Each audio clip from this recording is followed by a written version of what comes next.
60 Minutes Rewind. This year marks the 10th anniversary of the dedication of a memorial to what were known as the forgotten veterans of the Vietnam War. 13 years ago, we introduced you to some of those veterans. Forgotten because, as we said back then, most Americans were oblivious to the fact that 10,000 women, mostly nurses, served in Vietnam. When we first met some of those women, they were struggling against great resistance to get that memorial. One Washington official said, in effect, if you give the women their statue, you'll have to let the Canine Corps, the dogs, have theirs. Women veterans felt neglected and insulted. But as some of them told us back in 1989, that was nothing compared to the cold, even hostile America they found when they came home. 4 years after that original broadcast, the women finally got their memorial. For Diane Evans, who fought long and hard to make it happen, the dedication ceremony in 1993 meant that the women who served in Vietnam are no longer forgotten. I looked out on the sea of people who were there, and I felt this enormous sense of pride. Pride that the people in this country, the Americans, did get behind us, and that's why that memorial is there. 3 decades after returning home from Vietnam, Diane Evans is retired from the military and from nursing. Now she travels the country speaking about the women who went to war. More than 10,000 of us went to Vietnam. Of that 10,000, approximately 90% of us were nurses. We asked her if America's attitude had changed.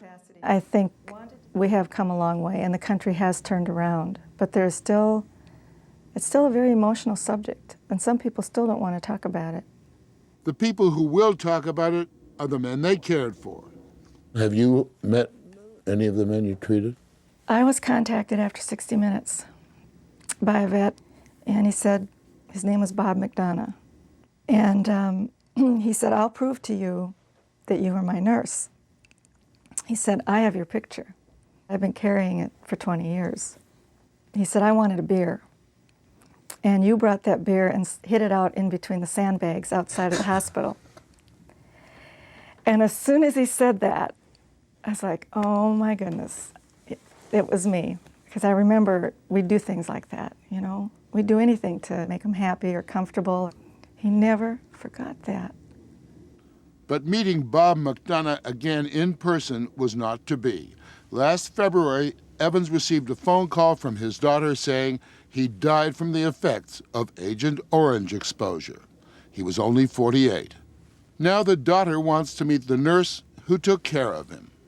She wants to meet me because she said, I want to know what my dad was like in Vietnam.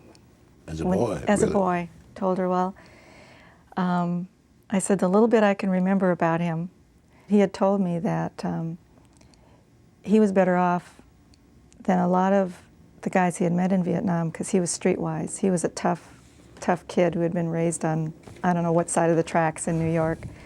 And you were Florence Nightingale with a beer. And I wish I could have seen him again before he passed away.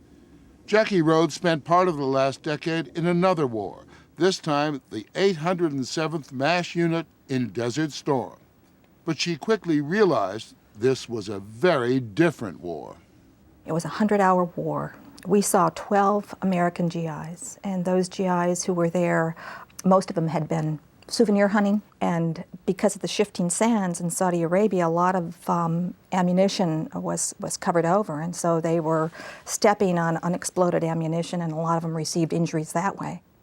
She saw 12 in an entire war. In her other war, there were days when she saw hundreds. Different wars, different receptions. Coming home from Desert Storm. The feeling I had was one of maybe embarrassment, or maybe a little guilt. People were cheering us, and many of us were not exposed to real combat. Through all the celebrations, Rhodes kept thinking about one soldier in Vietnam who brought his best friend to the field hospital. And they had been on a patrol. His friend had stepped on a landmine, and of course he was blown to bits. His best friend knelt down and picked up pieces of his body, put it in a black plastic bag, and then walked 12 miles to our emergency room to make sure that his friend came back home. And I thought of that. I thought of that man because he never stayed.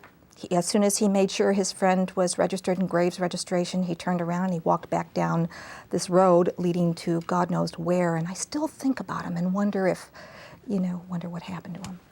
Jackie Rhodes recently retired from the military after 30 years of service. The story will continue after this. When we last met Patty Langford, she was starting a new life with fellow veteran Pat McGarvey. But in 1994, while working as a nurse in a local veterans clinic, she says Vietnam came back to haunt her. I was not in a war situation. I was in the situation where the veterans, the same guys now, of course, a lot older, were coming into me, and I was making life and death decisions about their health care. It overwhelmed her. Unable to continue nursing, she spent 4 months in a veterans trauma center, trying to deal with flashbacks of Vietnam, and still trying to deal with the death of her first husband.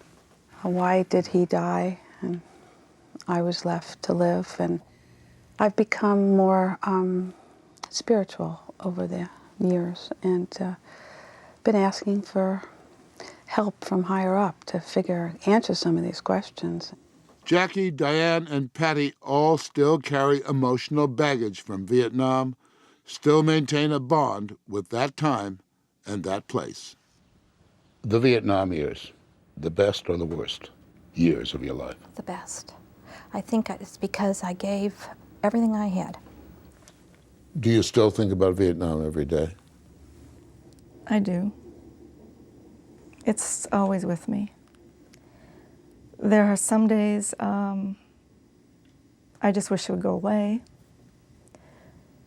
But I've come to terms with the fact that it's not going to go away. It's part of my life. It's who I am.